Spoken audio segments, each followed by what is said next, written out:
I ran into this last week. Here's what fixed it for me. If you're looking to switch from Freedom to Koodo and want to keep your existing phone number, follow these simple steps. Step 1. Gather your information. Before starting the porting process, make sure you have all necessary information ready. This includes your Freedom account number, PIN, and the phone number you want to port. Step 2. Visit Koodo's website. Go to Koodo's official website or visit a Koodo store. If you're doing it online, look for the port your number option during the sign-up process. Step 3. Start the porting process. Fill out the required fields with your information. Make sure the details match exactly what Freedom has on file. Any discrepancies can delay the process. Step 4. Confirm your request. After submitting your information, you will receive a confirmation email or message. Follow the instructions in that message to confirm your number porting request. Step 5. Wait for completion. The porting process usually takes a few hours but can take up to a day.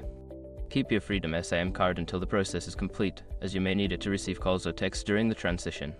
Switching carriers can feel daunting, but with these steps, you should be able to port your number smoothly.